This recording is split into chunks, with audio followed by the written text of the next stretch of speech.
சங்கரன் கோவில் திரு நீலகண்ட ஊரணி அருகில் அமைந்துள்ள பாபா சாஹேப் டாக்டர் அம்பேத்கர் அவர்களின் திருவுருவச் சிலை வெயிலும் மழையும் காரணமாக நீண்ட காலமாக சரியான பராமரிப்பு இன்றி சிதிலமடைந்த நிலையில் இருந்தது. இதனை கவனித்த அப்பகுதியைச் சேர்ந்த வா தோழா எனும் தன்னார்வ அமைப்பினர் பொதுமக்கள் மற்றும் பல்வேறு அரசியல் கட்சி பிரமுகர்களின் ஒத்துழைப்புடன் அந்த சிலைக்கு பராமரிப்பு பணிகளை மேற்கொண்டனர். இளைஞர்கள் இணைந்து செய்த இந்த பணியின் மூலம் டாக்டர் அம்பேத்கர் சிலை புதிய தோற்றத்துடன் புதுப்பிக்கப்பட்டது. புதுப்பிக்கப்பட்ட இந்த சிலை மார்ச் மாதம் 1ஆம் தேதி பொதுமக்கள் முன்னிலையில் திறந்து வைக்கப்பட்டது.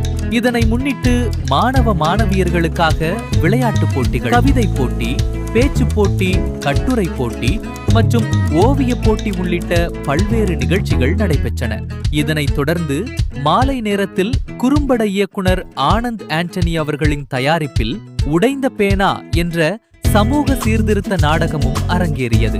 வா தோழா தன்னார்வ அமைப்பைச் சேர்ந்த இளைஞர்கள் முன்னெடுத்து செய்த இந்த பணிக்கு அப்பகுதி பொதுமக்கள் மத்தியில் மிகுந்த வரவேற்பும் பாராட்டும் கிடைத்து வருகிறது. செய்திகளுக்காக சங்கரன் கோவிலிருந்து முத்துக்குமார்.